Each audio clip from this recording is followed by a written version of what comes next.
Good afternoon, Silurians and guests. I'm Michael Searle, president of the Silurians Press Club. The club, formerly the Society of Silurians, has been around since 1924. Its 300 members are veteran journalists, some of us as mature as the men we are honoring today. Today, we have the pleasure of honoring two titans of 20th century journalism, Bernard and Marvin Kalb, with our Lifetime Achievement Award. They join a long list of Lifetime Achievement Award winners going back to 1969. CBS, where both Kalbs worked, is prominent on that list. In fact, the first Lifetime Achievement Award went to CBS's Walter Cronkite, and the last, in 2019, to Steve Croft of CBS's 60 Minutes. Mike Wallace, Don Hewitt, and Charles Osgood are also on the list. None of them did more to elevate the prestige of CBS News or of broadcast journalism generally than the Kalb brothers. The two men have had separate careers, though they got together occasionally on talk shows and co-wrote an excellent book on Henry Kissinger. Bernard has been pursuing news stories since 1946, when he signed on with the New York Times, where he worked as a reporter for 16 years, including the first stint in Southeast Asia.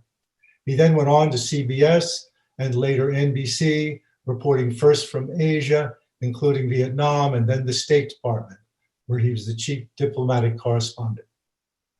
Marvin, who is 8 years younger, spent most of his career in broadcast, also at CBS and then NBC. At CBS, he was one of the group known as the Murrow Boys. For you younger folks, that was Edward R. Murrow, another CBS celebrity journalist. Marvin spent more than a decade as director of the Shorenstein Center of Media in Cambridge. That made him a Harvard professor, something most of us ink-stained wretches can only dream of. At the age of 90, he still anchors the Kalb Report on PBS with National Press Club President Mike Friedman, who will speak to us shortly. That covers two illustrious careers very briefly and doesn't do justice to the influence these two men have had in their long careers. When I discussed the Kalbs with writer and Silurians Vice President David Margolick, he offered a remembrance of the Kalbs from a slightly different perspective, which I've asked him to share. David? I have just a few personal remarks about our honorees. To me, as someone who watched them growing up, Bernard and Marvin Kalb are reminders that the words familiar and family have a common root. The Kalbs were constant, elevating, enlightening presences in my small town New England home, coming into our kitchens at 6:30 every night from WHDH in Boston or WPRO in Providence. Where I sat, they were voices of civilization and sophistication. They looked and sounded like brothers, and as Jewish brothers, we took pride in them. But the resemblance didn't stop there. They both covered serious things. They both were authoritative. And though the worlds they described were weighty and complicated, they both spoke clearly and plainly. Neither was ever frivolous or overly ingratiating, but there was nothing pompous or off-putting about either of them, ever. Their distinctiveness was apparent not just in how they sounded, but even in the way they identified themselves. To quote a line of CBS origin that was also around our house, I can hear it now. Marvin Kalb, CBS News, the State Department. It always had the same cadence, businesslike and brisk, supplying the necessary information and punctuation, but without strutting, preening, or lingering, confident and dignified, but always modest. To me and my family, the Kalbs represented another, more extended family, the family of CBS News. That was the family of Walter Cronkite, of course, Charles Collingwood, Daniel Shore, Dan Rather, Roger Mudd, Charles Kuralt, Haywood Hale Brune, and all the rest. David Andelman, too. In my house, we loved it, trusted it, were loyal to it. Hearing the first few bars of Simple Gifts from Appalachian Spring the other day, what popped into my head wasn't Aaron Copland, but CBS reports, and I got goosebumps. Apart from their own not so simple gifts, the Kalbs embody that proud and stately tradition. To me, they are great figures, the kind who could inspire a young boy or girl to become a journalist. And once he or she got there, always to try to do it right. Michael, back to you. Before we move on to our other speakers, I want to note that the Kalbs were correspondents at a time when the press was seen as a source of dependable, balanced information and analysis, even wisdom. Think of Uncle Walter Cronkite. There wasn't your news and my news, and newsmen like the Kalbs did their best to reinforce the perceived integrity of the profession. No one doubted the veracity of Bernard Kalb's reporting from Vietnam. When he resigned as head of public affairs for the State Department in 1984, after accusing the Reagan administration of spreading disinformation about Libya, he issued a statement. Faith in the word of America is the pulse beat of our democracy, he said. Anything that hurts America's credibility hurts America. Unfortunately, today the public is flooded with disinformation from the current government and its supporters in the media.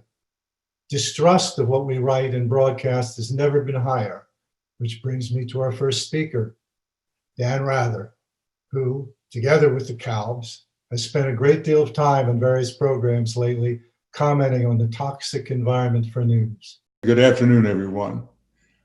It's a pleasure and an honor, and I consider it a privilege to be here to pay tribute to my friends, and they are my friends, Bernie and Marvin Kalb. True that for a long time they were working colleagues, and I value that time as well. That anybody who knows the Kalb brothers know that they are a credit to their heritage and their faith. They're a credit to our country, and they're a credit to journalism. They are two people who have lived and are still living lives of meaning and purpose. And it's both an honor and a privilege to call them my friends. So congratulations. I know that Marvin would not like this to be said, but Marvin will soon have another book coming out. He has more books longer than my forearm, but he has a new book coming out about his early days as the CBS News correspondent in Moscow, handpicked for that job by the late, great Edward R. Murrow. I know, Marvin, that you will lecture me later for mentioning this book, but it'll be out, I think, sometime this spring. But congratulations to you, Marvin, and to you, Bernie. A well-deserved award this is, and I'm delighted to take part in it. Back to you. Thanks. As I mentioned, Marvin is still working, and he does the Kalb report periodically on PBS, and he works he works together with Mike Friedman, head of the National Press Club, and a former manager of CBS Radio Reports. So, Mike, Thank you, Michael. Good afternoon, everybody. If we're very fortunate, we encounter at some point in our lives a person with an aura around them, someone who lights up a room and turns heads upon entry. That is Marvin Kalb. For 26 years, I've had the privilege and the pleasure of partnering with Marvin on the public broadcasting series, The Kalb Report. We have presented 101 uninterrupted conversations on issues at the intersection of press politics and public policy here at the National Press Club in Washington before audiences of college students and working journalists. The fact that we've been able to bring together Justices Scalia and Ginsburg, Woodward and Bernstein, Dean Baquet and Marty Barron, and the likes of Ted Koppel, and Dan Rather 4 times, Katie Couric, Diane Sawyer, Rupert Murdoch, Bob Costas, and going all the way back to Walter Cronkite, is testament to Marvin's reputation. Pure and simply, nobody says no to Marvin Kalb, and his influence on new generations of journalists endures. After a recent Kalb report, a college student came up to us and said, "I came in thinking I wanted to pursue a career in journalism. I came out knowing I must pursue a career in journalism." As many of you know, Marvin was the last correspondent personally hired at CBS News by Edward R. Murrow. He was chief diplomatic correspondent during Walter Cronkite's tenure as anchor of the CBS Evening News. He moderated Meet the Press. He was the founding director of the Shorenstein Center at Harvard and is Edward R. Murrow Professor Emeritus at the Kennedy School. Many of us, perhaps all of us, most all of us on this call, look up to him. And who does he, Marvin Kalb, look up to? He looks up to his big brother, Bernie. Bernard Kalb of the New York Times, of CBS News, of NBC News, of CNN. Flamboyant, fabulous, debonair Bernie Kalb. Bernie once told me he was invited to dinner with Ed Murrow, and Ed said, "Bring somebody with you." So he brought his then girlfriend, now wife, Phyllis. Ed Murrow walked in with Marlene Dietrich on his arm. Bernie, who was in the Aleutians with Dash Hammett during World War II. You know, Dash Hammett wrote The Thin Man and the Maltese Falcon. At the end of the Maltese Falcon, Ward Bond looks at this falcon and he asks Humphrey Bogart, "What is it you're holding?" And Bogart says, "The stuff that dreams are made of." The lives of Marvin and Bernard Kalb are the stuff dreams are made of. And let me just close by simply saying that if a person's worth is measured by the number of lives their life touches, Marvin and Bernard Kalb are the richest men in town. Thank you. Thank you, Mike. We've mentioned the Shorenstein Center a couple of times now, where Marvin worked for 10 years. Let's hear from the current head of the Shorenstein Center, Nancy Gibbs, also the former editor of Time Magazine, my alma mater. Thank you, Michael. And I am honored to bring greetings and congratulations from the center that Marvin built. Arguably, the mission of the Shorenstein Center is to study and sustain the values that he and Bernie so embodied throughout their career. The center may have been founded and funded by generous gifts from the Shorenstein family honoring their daughter Joan, but it was Marvin's vision as its original director that established it as a mecca for reporters who needed to escape the fray, for scholars who wanted to dig deeply into the challenges facing the free press, and for candidates brave enough to come in for a classic Kalb grilling. The year after he came to be director in 1987, he proceeded to interview all the presidential candidates in the John F. Kennedy Jr. Forum. He created the annual T.H. White Lecture and the Goldsmith Prizes in investigative reporting, sustained our fellowships, our research, and found so many ways to infuse the profession with a kind of energy and commitment to excellence that I think it now needs to be reminded of more than ever. As someone who continually reminds me and our board and our faculty and our fellows that the health and survival of the free press is essential to the health and survival of democracy, I can't think of anyone whose model and whose mission and whose leadership is more relevant right now, as it has been throughout the entire careers that he and Bernie have modeled for us. So I am delighted to congratulate you and to thank you for all of us up north who still benefit every day from the vision that you laid out for the work that we're doing. Thank you, Nancy. Next on the speaker list, I have John Sawyer, who worked with Marvin at the Pulitzer Center, which is a nonprofit center at Columbia University for funding various investigative projects. Thank you. It's wonderful to be with you all. I'm so proud of Marvin and Bernie both. of all they've done in and for American journalism. I want to focus today on Marvin and my immense good fortune in having him at the Pulitzer Center as senior advisor for 5+ years. My colleagues and I got to watch in awe one of the most prodigious streaks of book writing I've ever witnessed. Imperial Gamble, The Year I Was Peter the Great, Enemy of the People. The most amazing thing about Marvin wasn't his skill at producing those books, so filled with historical nuance and vivid you were there details. The amazing thing was everything else he was doing at the same time. The Kalb reports, the lectures at the Shorenstein Center, Cosmos, the essays for Time, and on and on. And most important for those of us at the Pulitzer Center is that in the midst of all of that, he took an interest in every single one of my colleagues, from veteran editors and producers right down to the newest college recruit. He was the highlight of every staff meeting, putting in context the news of the day and prodding each of us to think beneath the surface of the latest scoop. That's the secret of his and Beatty's success, in my view, and of Bernie's too.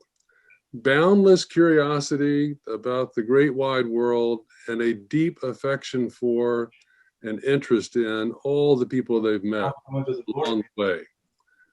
And you know how lucky all of us to have crossed their paths. So thank you, Marvin. Thank you, Bernie. Thank you for everything that you've done and continue to do. Thanks very much, John. Calling on next, a friend of some of us, Charlie Sennett, the head of the Global Truth Project and longtime journalist for both broadcast and print. Charlie? Thanks, Michael. Hello, everyone. And what an incredible chance to honor these brothers Kalb. I have had the great honor to get to know both of them through the years, and it's really hard to know where do you begin to thank them for their service to journalism. And one place I want to thank them is just for being incredible role models. You know, we at the Ground Truth Project, we run something called Report for America. We're trying to inspire a new generation to come into journalism. And there just couldn't be better role models for the journey, for the adventure, for the powerful craft that they brought to their jobs. And I am constantly pointing our young reporters back to their experience, to their achievements. I'm going to be really brief, but the one thing I really want to honor for both Marvin and Bernie today is their bond as brothers. I come from a family of brothers. I have 4 sons.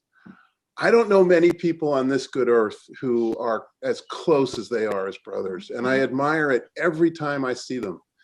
I've had a chance to really get to know Bernie, especially through Marina, his daughter, who's my dear friend. And I just can't tell you how inspiring it is to see that. And that is such a huge part of their lives. So I want to just do a big toast to them for everything they've accomplished, but most of all, for the incredible bond they have as brothers. And Bernie is that perfect oldest brother, the one who is a leader, who's a path breaker, who's a good listener, who's always sort of spurring the conversation forward. So I loved what was said earlier by Michael Friedman about, you know, so many of us look up to Marvin, but who does Marvin look up to? He looks up to Bernie. Well, I look up to them both, especially for this bond they have as brothers. It is so admirable, and really wish you all the best. Congratulations on this Lifetime Achievement Award. Thank you, Charlie.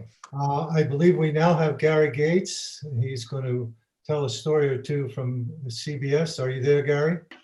I worked as a writer at CBS News in late 60s and early 70s. And a lot of the work was for the Evening News with Walter Cronkite. And that was originally how I came in contact with Marvin, and Bernie later in other contexts. And as I was looking forward to this afternoon, I remembered how adroit he was at pulling a kind of marvelous maneuver to get on the air. Here's the way it worked. There were 3 writers on the Cronkite show, And obviously, every day, a number of reports came up from Washington. And the process is that the correspondence down there, Marvin at the State Department, Dan Rather at the White House, Roger Mudd on Capitol Hill, and it goes on and on. It's like a TV version of a murderer's row, really. They would pitch stories. They'd be relayed by the producer in charge down in Washington up to New York, and to the attention of the executive producer and his team of producers. And sometimes they were accepted and worked into the broadcast, and sometimes they weren't for other reasons, other stories from other places.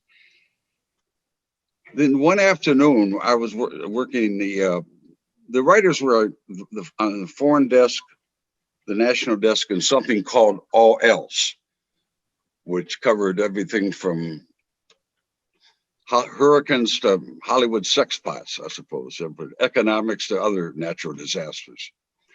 And anyway, so it would come up, but oftentimes we said no. I mean, no, I didn't say no, the producers said no.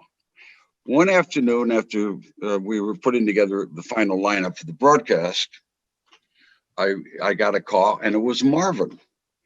And he said, I know my piece didn't make air tonight, but let me just tell you a little bit about it. And then he would give me 2 or 3 lines. And I would dutifully pass them on to John Merriman, who was in the editor of the broadcast, or to Walter himself. Sometimes they said, that's nice, but we've got enough. We're overloaded anyway. Sometimes Walter would say, yeah, work a little bit of this into one of your other stories and we'll get it in the broadcast. And then there were occasions when Walter would absorb the information and up out of his seat and go into the fishbowl, which is what we called the office where the executive producer and other potentates worked. And it would be a one-sided conversation. You could hear Walter's mouth moving and everything. And he'd come out. He'd say, okay, Gary, be prepared. You're going to get another call from Marvin Kalb. And and of course, Marvin called with the news that his piece was now in the broadcast, and he wanted to give me the information for a lead-in. And he would, and I'd write the lead-in, and then he would come on air and do the story. And I don't think it was until those experiences with Marvin Kalb that I truly understood the term back channel. But he rather adroitly used it that way, I thought, and that was great. And I was a great admirer of Marvin and Bertie at the time, and I continue to be. Congratulations, guys. Thank you, Gary. Let's get personal now. One of the people that asked to speak is Marvin's old college roommate. Marvin and Bernie went to City College, and then Marvin went to Harvard. Did they both go to Harvard? I'm not sure. And Mark is on the call, I believe, and wanted to say a few words. Mark? You're right. Marvin and I were roommates in college, so we go back almost, well, now we're into our 8th decade. We were friends, we were roommates, even though I'm not a journalist, probably the only person on here today who's not. I have followed Marvin's career for over 70 years now. And I've known Bernie most of the time, but not the same way. In the interest of disclosure, I would say that Marvin and Mady are also the godparents of 2 of my 3 children. So we know each other very, very well. I thought I would just spend a minute or two to talk about what I think is really the beginning of Marvin's journalistic career. Most of the people that I know think that it happened either when he was appointed by the State Department to go to Moscow as a press attaché, or maybe it was his first assignment for CBS as Moscow correspondent. Actually, it was working at City College on the campus, which was the student newspaper. I was also an editor with Marvin at that time. And there's one particular series of events, actually one event that for me was the start of Marvin's journalism career. And that happened in the year 1950. I hope many of you go back that far. CCNY had just qualified for the two major basketball tournaments. And as luck would have it, Marvin had been elected as the sports editor of the campus of the newspaper. And it was his honor and privilege to cover those games. The reason that it was a privilege is that for the first, last, and only time in college history, CCNY actually won both of the major tournaments. I've given a lot of thought to whether that was really the beginning of Marvin's career. And my conclusion is no, that it all came down to one game, and not only one game, but also one particular lead-in paragraph. What happened is that in the second round of the National Invitation Tournament, City College played Kentucky, and Kentucky was not only the #1 team in the country in those days, but there was more at stake than just a basketball game, because they involved everything that is embodied by concepts of racism and anti-Semitism and so on and so forth. So Marvin was sitting downstairs on the floor of the garden at the press table. That's where the people who got paid were actually sitting. I was sitting upstairs in the bleachers. You couldn't go much higher, but that's where all the students were. And there were about 18,000 people crammed into the old garden. It was smoke-filled, really not a very nice place. And everyone knew what was at stake. It wasn't just a ball game, it was a cultural war. It was a war of the good guys against the bad guys. And in the end, CCNY somehow miraculously won by a score of 89-50. And it was the worst defeat that Kentucky ever suffered. I won't take you through, in the interest of time, all of the incidents that took place, particularly before the game, that were racist in nature, but it was an incredible evening. At the end of it, when everyone was hoarse and exhausted from the nervous energy that had been expended, as I was getting up and walking out, I looked down onto the floor, and there was Marvin sitting there pecking away at his typewriter at a furious rate. I didn't know what he was saying. The next day, the press had some wonderful coverage of the game. I thought that Marvin's was absolutely the best, and it started off with a lead sentence and paragraph that I've never forgotten to this day.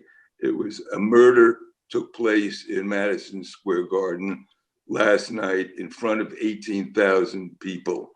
And to me, that captured Marvin's emotion, and it captured his ability to stay with the facts.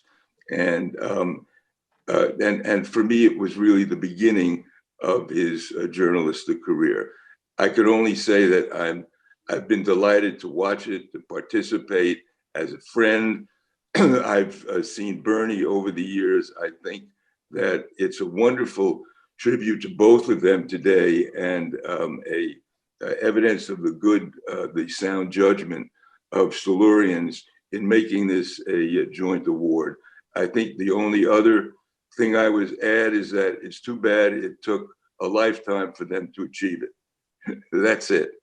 But congratulations to everyone. Thank you, Mark. Wow, what a story. It's inconceivable to think of City College defeating Kentucky in basketball today. Let's hear from some family members.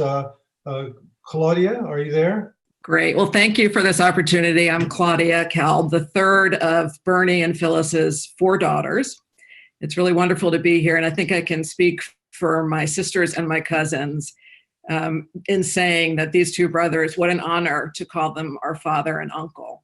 I know my cousin Deborah is going to be telling a few stories about her father, so I'm going to share a few of mine.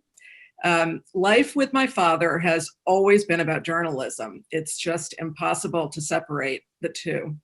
Growing up, he always asked us at the dinner table, what's the headline? And we had to have an answer. On outings to Chinese restaurants, he'd grab the waiter's hand and start his Q&A. What's your name? Where are you from? Everyone we learned had a story, and boy, was it great when you got it. My mother, Phyllis, married my father in the rabbi's study with 1 week's notice after he got his first foreign assignment, covering Indonesia's rise to independence for the New York Times. The 2 of them boarded a luxury liner to Paris en route to Jakarta, giving them a week or so to celebrate at sea. But a few days in, my father learned that the captain had gotten an SOS about a sick crewman on another ship who needed medical care. Honeymoon or not, a story is a story. He did his reporting and banged out a few hundred words about the French man with pneumonia who was hoisted onto their vessel by a hand-operated pulley. And the piece was published on August 6, 1958, with one of the best datelines ever, aboard the Ile de France. We daughters, the 4 of us, became markers for my father's career, kind of like pins you put into a travel map. My oldest sister, Tana, was born in Jakarta, then Marina in New York City, during a fellowship my father received from the Council on Foreign Relations. I was born in Hong Kong in the 1960s, along with my younger sister, Serena, the 2 of us turning over in our cribs as our father covered the Vietnam War for CBS. When we moved back to the US in 1970, we had a bit of culture shock, and my father did not exactly help. He made us listen to opera. He had no idea who Bruce Springsteen was, but stories about his reporting trips made up for all of that. The trek to the South Pole with Admiral Byrd, the handshake between Nixon and Zhou Enlai, the Middle East shuttles with Kissinger, the time he celebrated Passover with dissidents in Moscow. My mother reminded me the other day that my father used to share news tidbits with his colleagues, even as they safeguarded their scoops. With us, he shared his love affair with the world. My father advised my sisters and me to find dependable professions, to become doctors, lawyers, accountants. None of us did that. He also told us it was our responsibility to be interesting.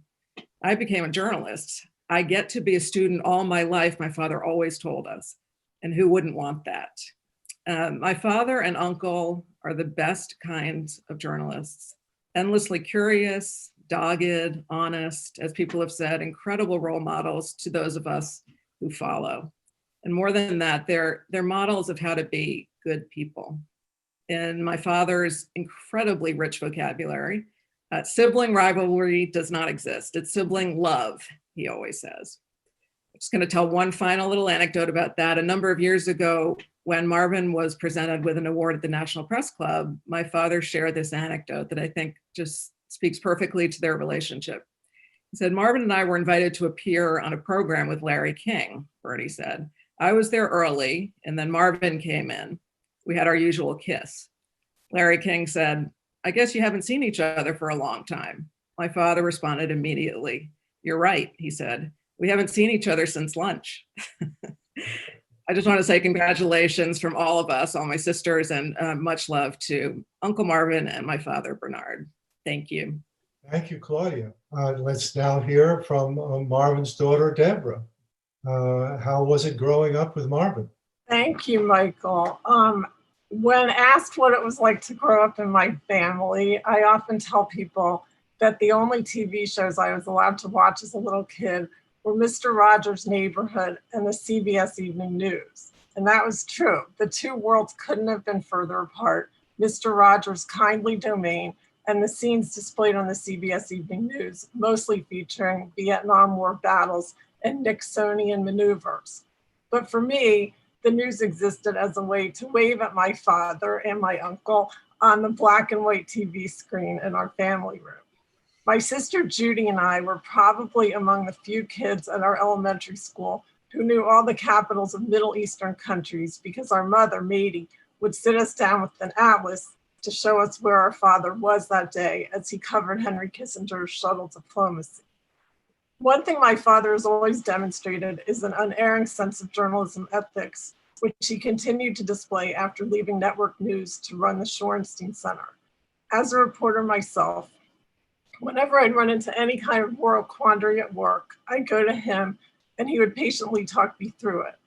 At the end of the conversation, I'd know what the right answer was. His prolific writing of books, which other speakers have mentioned, has also been an inspiration. I had the honor of collaborating with him on one of those books, and our 6 years of work on the project, followed by some fun book talks in various locations, are among my fondest memories. My father and my uncle, together with their late sister, my Aunt Estelle, formed an incredible sibling triumvirate, one that demonstrates the importance of family. My father and my uncle spent decades sitting together in a tiny, carpeted, claustrophobic broadcast booth at the State Department, first for CBS and then for NBC. For most people, they drive each other crazy, but not these two. Their unbreakable bond continued. In conclusion, I just want to offer congratulations from my part of the family to my father and my uncle. You are remarkable. We are so proud of you, and we love you very much. Thanks. Since we're doing family here, Bernie's grandson, Max Meyer Boss, wanted to say a few words. Hello, everyone. Thanks for the opportunity to speak today. I am Bernard Kalb's oldest grandchild and Marvin's grandnephew. I was born in 1993, so because of that, I have a slightly different perspective of some of the events that we've talked about today and the Kalb brothers' coverage of them. I first learned about a lot of these events in textbooks and watched a lot of their coverage on YouTube. Yeah, you know, they covered it all very well, but I'm far from an expert in journalism. And what I can really speak to is growing up with Bernard as a grandfather and Marvin as a granduncle. And I can really say that these are loving, kind, deep, and pure people with hearts of gold and endless love for their grandchildren, not just me, and their children and each other and their big, big family. Growing up, Marvin's steadiness and advice guided me through personal decisions. And similarly, Bernard, or Zeta as I call him and our family calls him, would take me aside and ask me if I needed anything as I progressed through high school and college, and, you know, offered to provide me more than he had for himself growing up. On a personal level, you know, they both really, really cared. And our family, they probably have one of the biggest, fullest presences at family gatherings. They have the ability to command a Thanksgiving dinner or a Seder when they speak. And I think people often listen most carefully when they do speak. They have an exceptional ability to translate their sentiment into words. In these times of pandemic, we've replaced Thanksgiving dinners and Seders with almost weekly family Zoom with our family spread across the US, Israel, England, beyond. And just as CT said, among our family's updates, Bernard typically begins with one question for our group, which is, what's your headline? Journalism is part of their identity. It's a beautiful part and it's inseparable. And today my headline is, congratulations, Zeta and Marvin, I love you a lot. Thank you very much. Let's go back to some professional connections. Is Michael Kirk off of the call? Michael had to get off the call. He had to take another call, but wanted me to, he's a dear friend of our families and himself a very notable documentary filmmaker.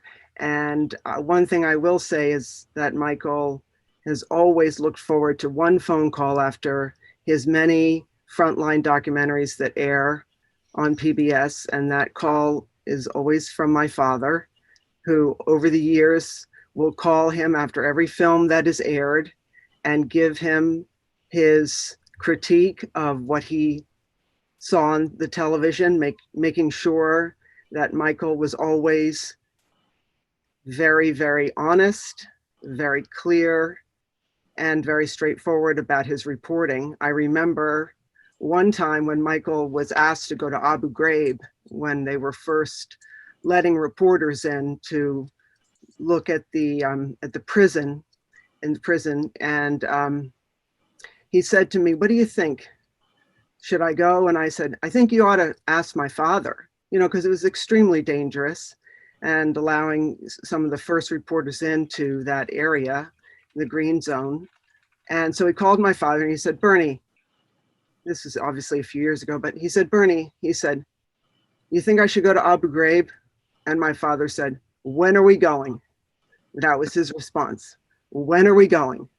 So he sends his very best and many congratulations. He has tremendous respect for both Kalb brothers, and he cut his teeth on their journalism as well. So from Michael to everyone, congratulations. And from me as well. Thank you, Marina. I'm reading in the chat that that perhaps the sometimes suffering Kalb wives haven't gotten enough airtime here. Jan Barris. Thank you for letting me give a few minutes here, even though I wasn't on the list. I'm an old friend of Bernie and Marvin's, having met them both back in either 69 or 70 at either a Passover or Rosh Hashanah Yom Kippur service at Ohalea in Hong Kong. And I've been a huge fan of both of them ever since. But I want to say, despite all the accolades, the well-deserved, much-deserved accolades the two wonderful brothers are receiving, I just want to say that without Phyllis, who I have been fortunate enough to get to know well, Maddie, we haven't gotten to know each other, but I hear great things about you. So without the two wives, I don't want to say long-suffering wives, because these are men who include their wives on almost everything they do, but certainly the wives who didn't put up huge fusses, and the daughters. These are men who are surrounded by wonderful women, their wives and their daughters, who let them go gallivanting off around the world. I guess as long as they promised to come back with the wonderful stories that they did. But I just didn't want to let this tribute to the two of them go by without us all paying tribute to Phyllis and Maddie as well, and to the daughters. Thank you very much, Jan. Let's go back to professional connections for a minute. William Finan. I've been Marvin's editor, I'm glad to say, in the 6 years that I've been at Brookings. And in those 6 years, Marvin has published 4 books. I've worked with him on Imperial Gamble, the year I was Peter the Great, the first volume of what now will be a multi-volume memoir, I hope. Enemy of the People, a book that I asked him to write after I heard him talking to Dean Beckey and Marty Barron about what we were seeing happening in this country under Donald Trump. And I'm really very proud of that book. That was the first time I think Marvin felt he could write what he felt was opinion and not just a journalistic account. And I think it was a very important book. It was a very important book for Brookings to publish too, because there weren't two sides to this story. There was one side, the truth, and Marvin told it. And I'm proud to be working with him on this latest volume of this multi-volume memoir, Assignment Russia, which, as Dan Rather mentioned, is a phenomenal book. I think anyone who was at the beginning of televised news will appreciate this. Anyone who wasn't there will appreciate it too, because Marvin is something that I don't encounter a lot at Brookings. A lot of what I encounter is what Truman Capote said about Jack Kerouac, right? That's not writing, that's typing, but with bullet points, because it is Brookings, right? Not all of it, but much of it, because it's policy work. But Marvin is something that I rarely have encountered in my career, and that's a true author, and the truest name of that word, truest sense of that word, a writer who writes with authority.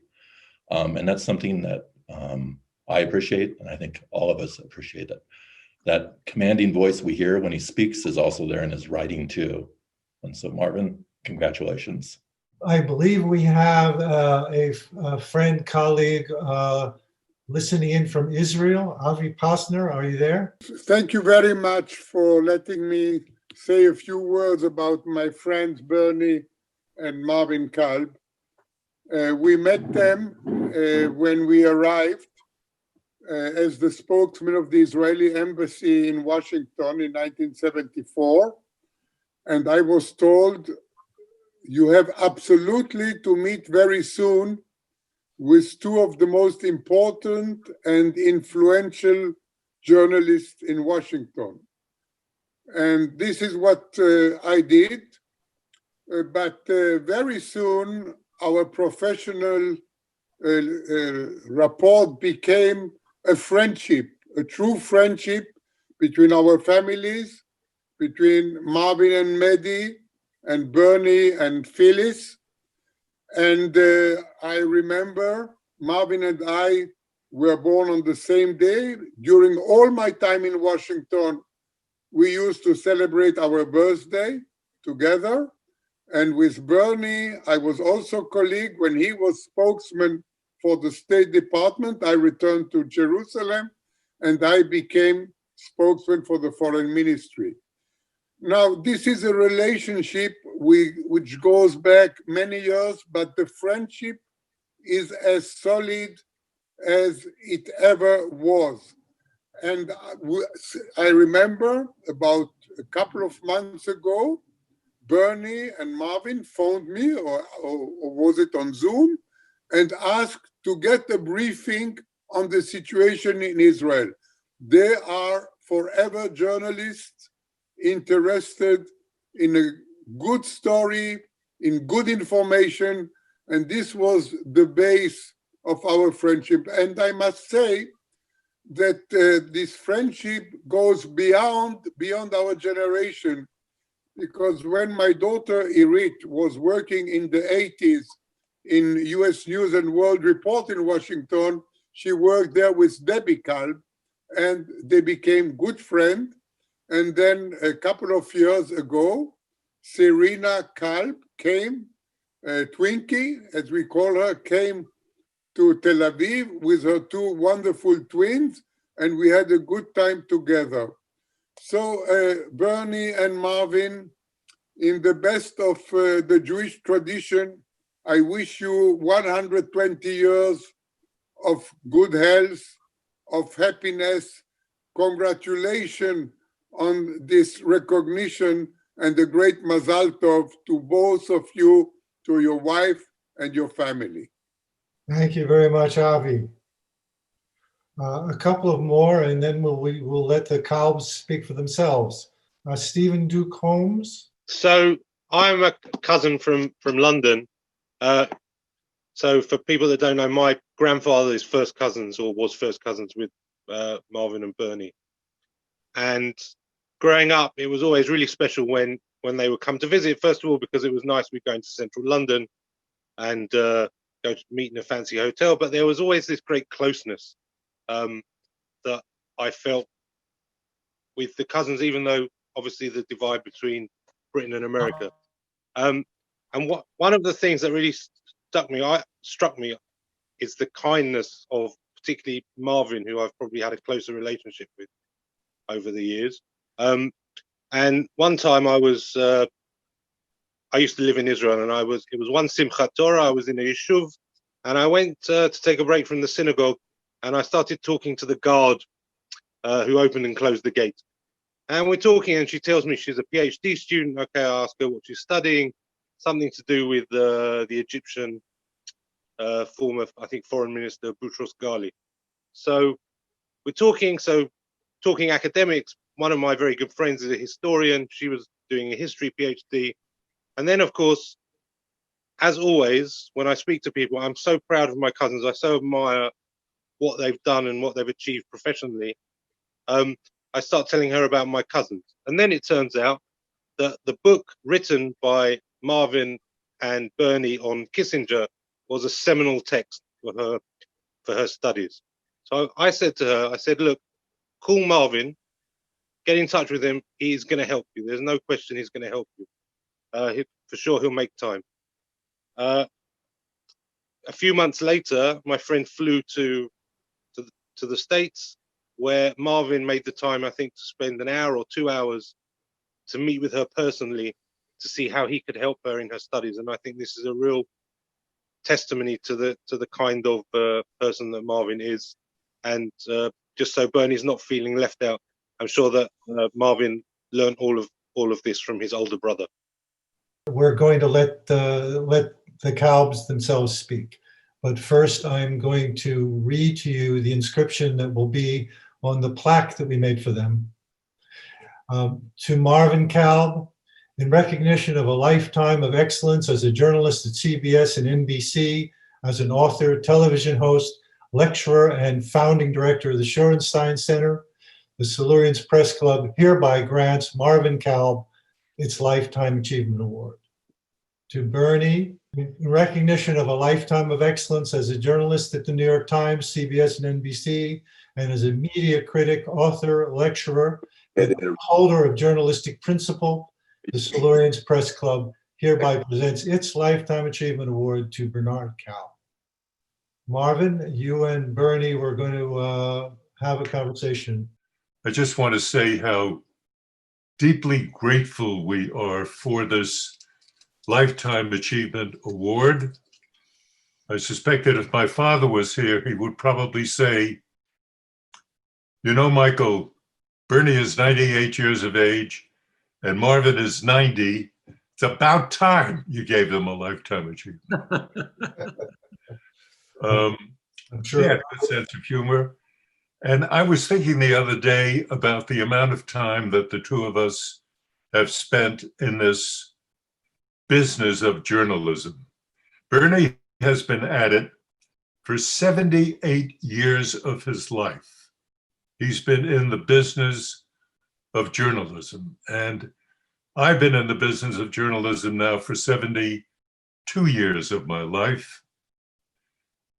And I think that adds up to 150 years of this generation of Kalb contribution to journalism. Has it made any difference? If it has, it's probably in a very minor way.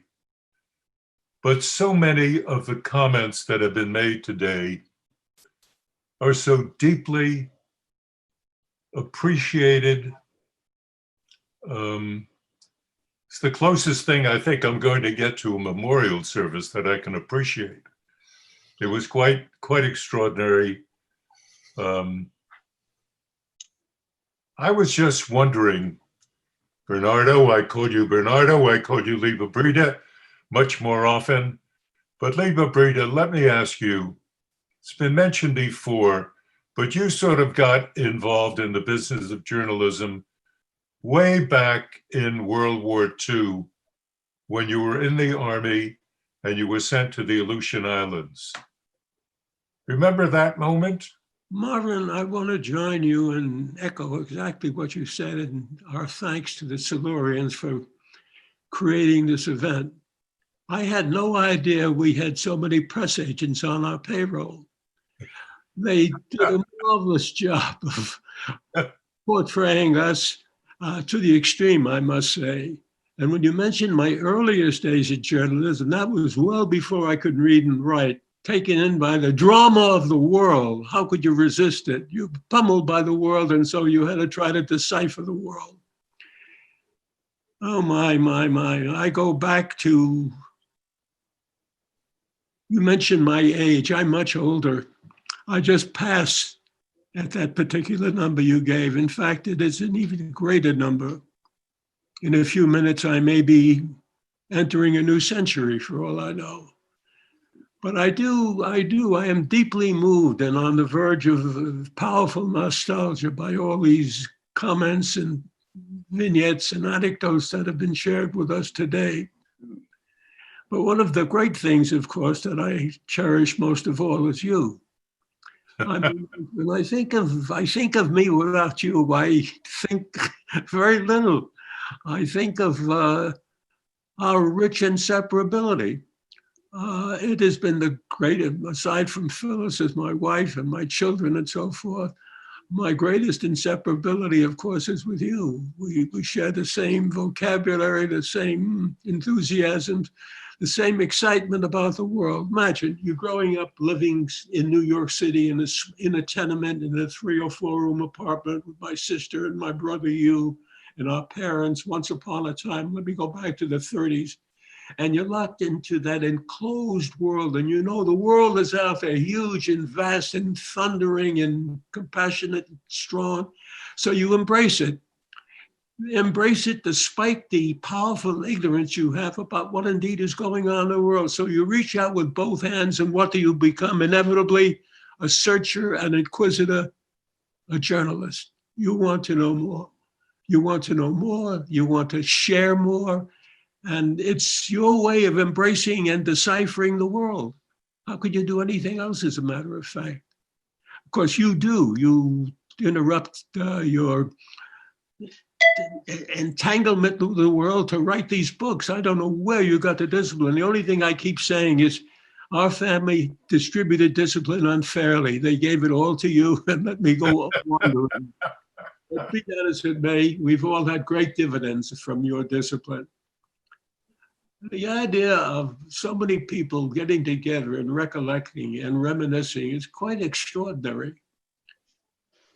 But the idea is to go out each day and look at the world as a new sphere hurtling through space, filled with uncertainties, drama, tensions, fears, even wars at sometimes. But still, planet number 3 has been a triumph. And may it long keep whirling around the sun.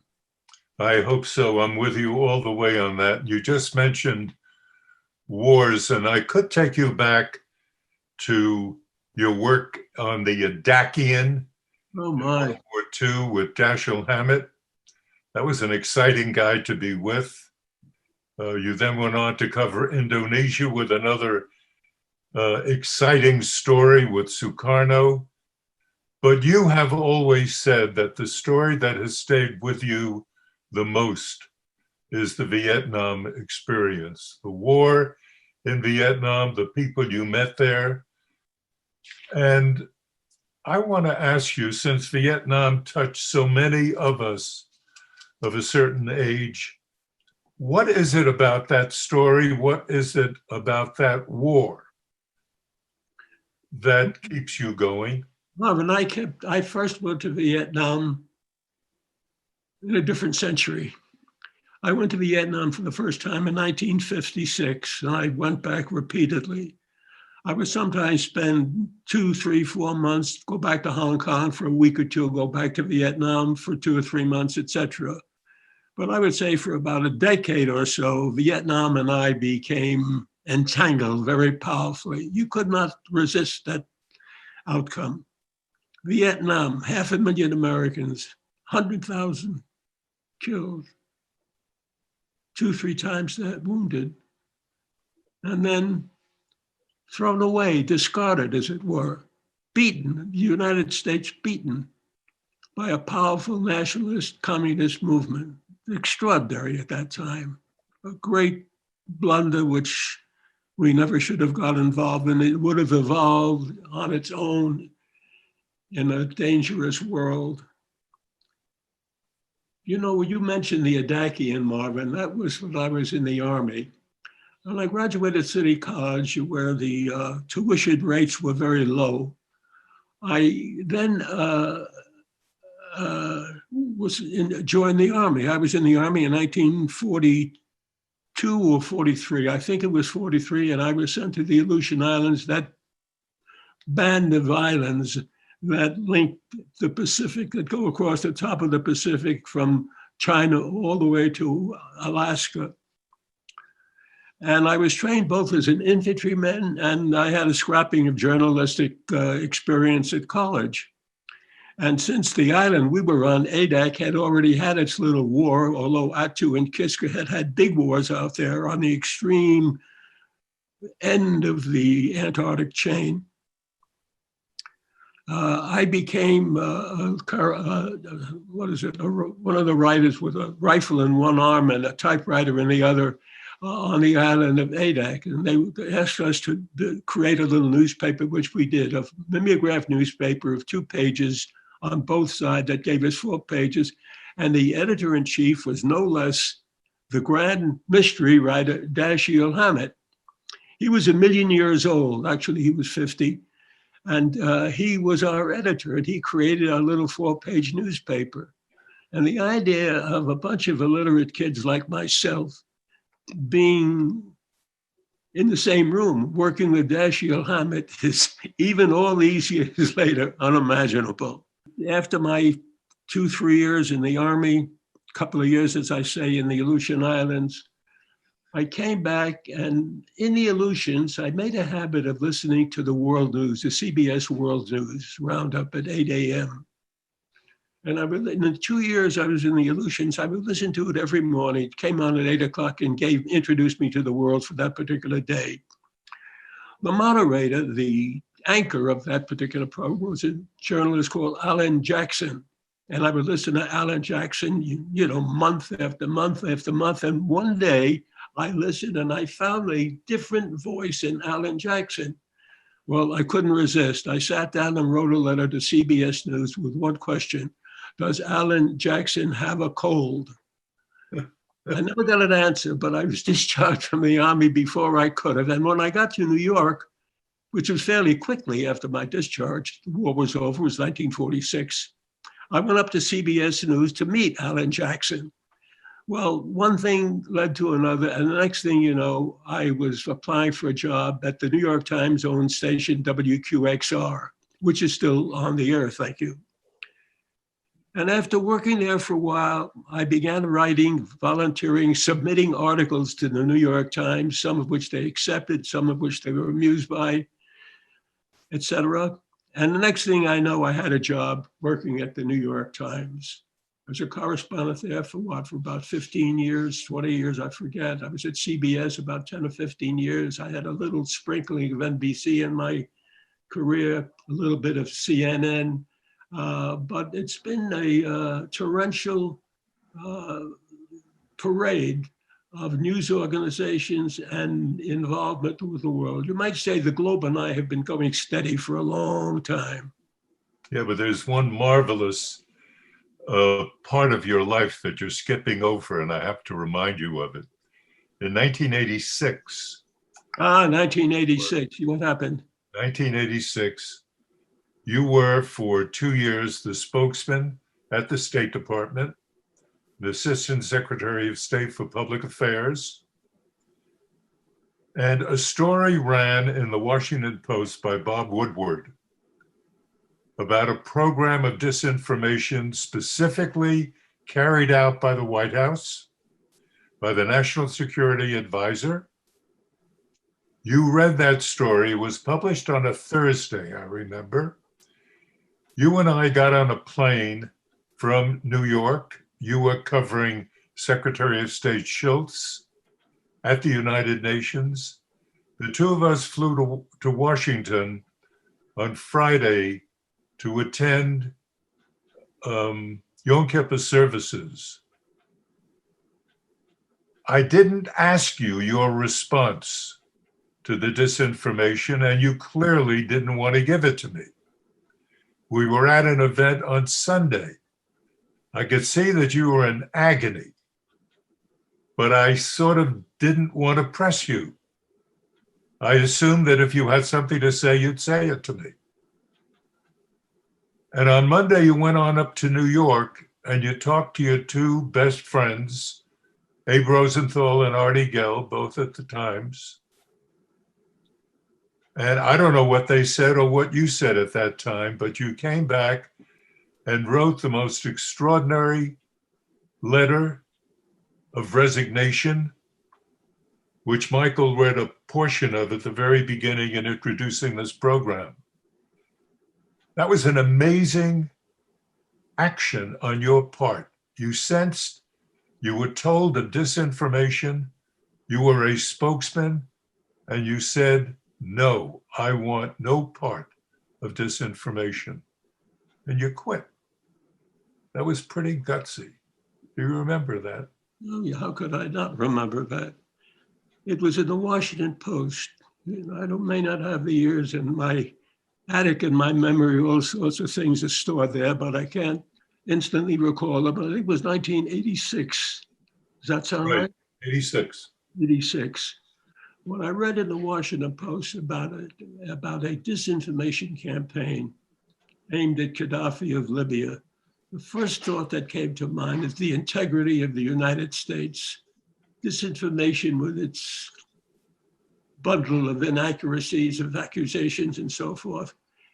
I did not think the United States should be involved to damage its integrity by using disinformation, which it wrote about in the article. The article, I think, was by one of the security people in the administration.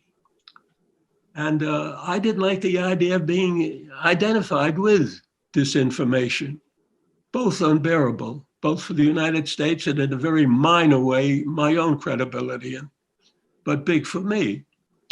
And I went in and told the secretary, thank you very much, but thank you for the honor of being named an assistant secretary of state, but I protest disinformation by the United States and still do. Exactly. And that is, to me, sort of one of the two high points of your professional. I didn't know I had a second. Yes, you do. The second is that large word, integrity. Oh, but let me, no, but I don't want to write, Marvin, I don't want to write. Wait a minute now. The kind of stuff that is often spoken of on television today, written about in newspapers today, you as a journalist would never have written it the same way, because you always felt you had to be super careful about fact. You were not there to put your own opinions in. You were there to tell people what you knew. And that was pretty much the same thing that Ed Murrow told a group of us at CBS at one point when he almost unwittingly, he didn't mean to stop to get into a lecture, but it was in the newsroom, the radio newsroom, the 17th floor at 485 Madison Avenue in New York. And Murrow walked in and somebody asked him a question and another person jumped in and gave his opinion about the issue. And Murrow rather coldly and dismissively said, I don't expect opinion from you. I expect fact. Tell me what you know, not what you think. And I've never forgotten that bit of advice. It stuck in my mind, and you weren't in the newsroom at that time, but you have lived a life that is in effect that same way. You don't tell people what you think often. You tell people what you know, and that is an amazing thing. And throughout all of my life as a journalist, you have always been the model for integrity, decency, honesty. You've been my mentor all the way. And I can tell and share a story with family and friends here. When I was in college, I was given a summertime job by your mother-in-law, one of the most remarkable women I've ever met, Susie Bernstein. And I was to be the editor of the Lido Beach Register. It was a 4-page weekly newspaper at the Lido Beach Country Club. And page 3 of the Lido Beach Register was always filled with photographs of the people who were there. And a man came over to me one Friday night. He shook hands with me and slipped what turned out to be a $50 bill in my hand and said, I hope that you will put a picture of my daughter on page 3 next week. I don't know what I said to the guy, but I know what I did. I ran away from him, called you were in the office at the Times. I described to you exactly what had happened to me. I didn't know what to do. And you cut to the chase. You said, return the 50. You sure I didn't say that? 100? Return the $50 bill if she earns her way onto page 3. She was a tennis player. If she was really good, you'd put her in. Otherwise, no. Yeah. The net effect of that was that when that husband, on Sunday, when they would give tips to waiters, I was a waiter then, he stiffed me because I gave him his $50 back. And that was my first lesson in Bernie Kalb Ethics of Journalism. You don't take any gifts, you just give them the facts. Marvin, how did you get, while we're reminiscing about past and the present, how did you get caught up in the Soviet story, the Russian story? I got caught up in the Soviet story because of a guy named Bernard Kalb telling me in college that I told him I wanted to major in English. And he looked at me, you, very tolerantly, and you said, well, given where we are, given the need to get a job, given the importance of not wasting this college education at City College, you're always interested in history, you're interested in journalism. Why don't you find a story that is on everybody's mind now? We were just starting the Cold War. There was the US, there was Russia. And you said, why don't you study the Russian language so you can talk to these people? So I started studying the language. There was a marvelous history professor at City College named Hans Kohn, who awakened in me an interest in East European, and particularly Russian literature. That went to Russian history. And when I was finished with college, you pointed me to the Russian Research Center at Harvard. You even nicely provided a good bit of the cash that I needed to get there. And I was studying Russian history and all, and very intent on teaching Russian history and becoming a professor of Russian history, when Ed Murrow offered me an opportunity in May of 1957 to join CBS. It took me about 3 seconds to consider his offer. I said, yes, sir. And he encouraged people within the, very much within the world of CBS to appreciate the fact that if we send somebody to Moscow, let the guy at least know the language, something about the country. If we're in a Cold War, let us at least have the best possible information we can get. Murrow pushed me. I did end up in May of 1960 getting to Moscow and working there then for 3 years. Then I was made diplomatic correspondent, sent to Washington. And then for the next 17 years, sort of traveled all over the world. Yeah. And those were the times that you and I would sort of find ourselves at 36,000 feet, you flying to Asia, me flying to the Middle East or Russia.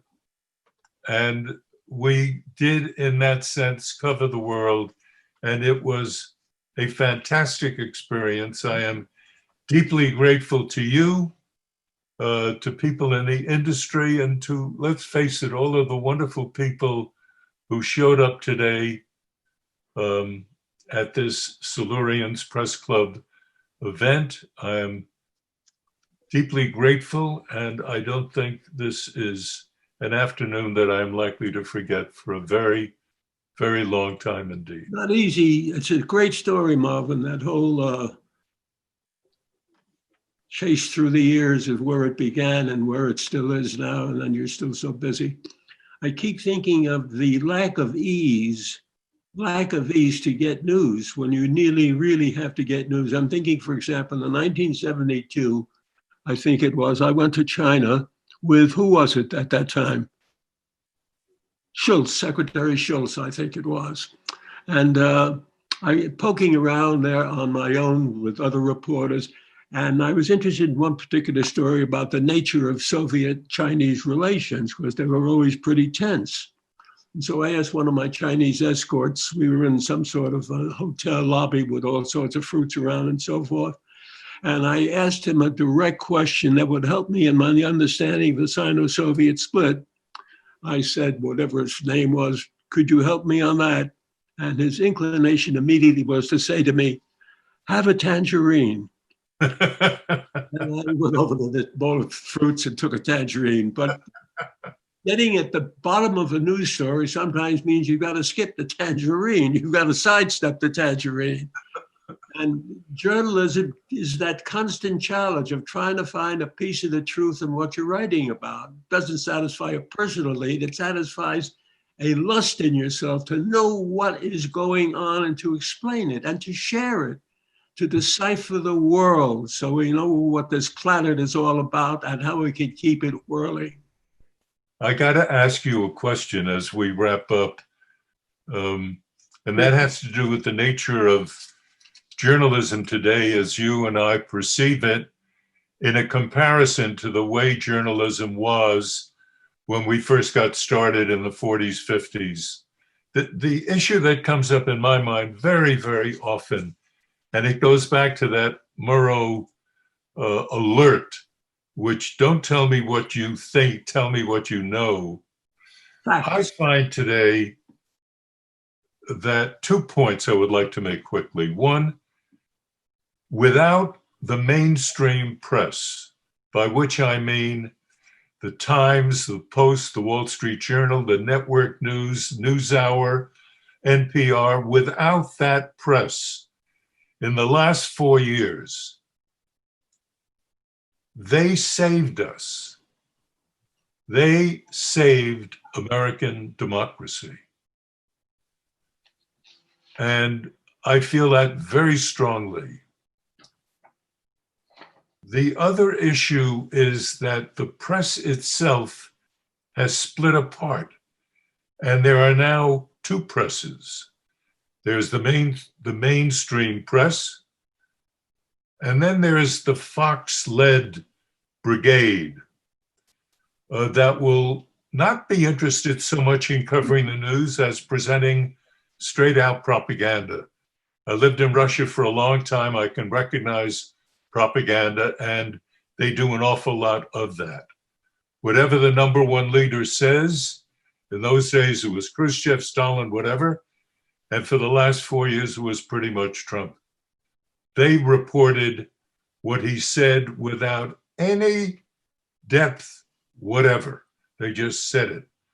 But what I sense, and this is the part of it that is disturbing, there is a tendency on the part of sometimes very good reporters to begin to slip their own opinions into the coverage of the news.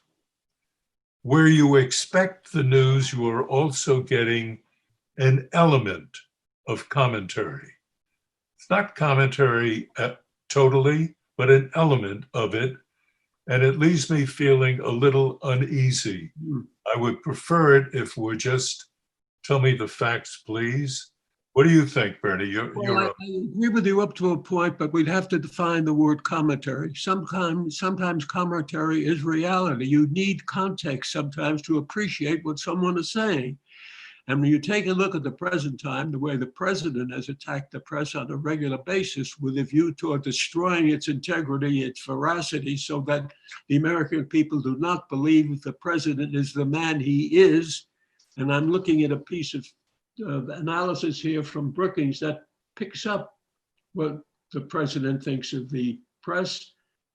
The fake news media is not my enemy, it is the enemy of the American people. That's the president trying to destroy any integrity the press has, any veracity it exhibits, etc. And he has some degree succeeded in making the press the fall guy for some of the things that he says or does. it's a tough time. It's a very difficult moment in American history, this particular moment. And it makes me sometimes feel as though I suspended, that I'm living in both reality and unreality, that I'm in pursuit of something ultimate and it keeps slipping away here.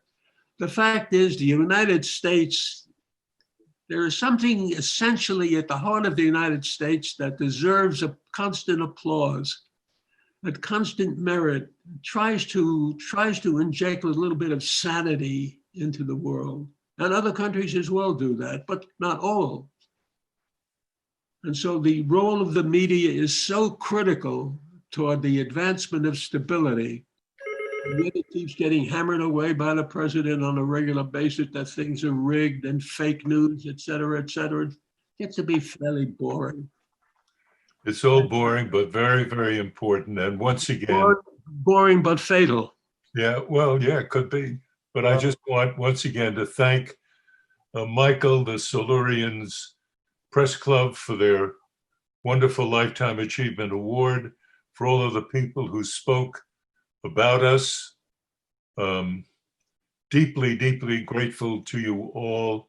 Thank you very much. God bless you all. And now, Michael, as we say, back to you. Before you get out, Marvin, may I share in echoing your sentiment exactly and thanking everyone for their participation and generosity in this program. Yeah. Thank you. Well, we all love you. You know, some of us because we're related to you, you know, but the rest of us because we've admired your journalism forever and continue to admire it. So thank you very much. Your award is well deserved, and keep on keeping on. Thank you. Thank you, Michael, very much. All right. Ciao. Bye-bye, everybody. Bye-bye. Bye. Bye. Well done. Well done, everybody. Thank you all.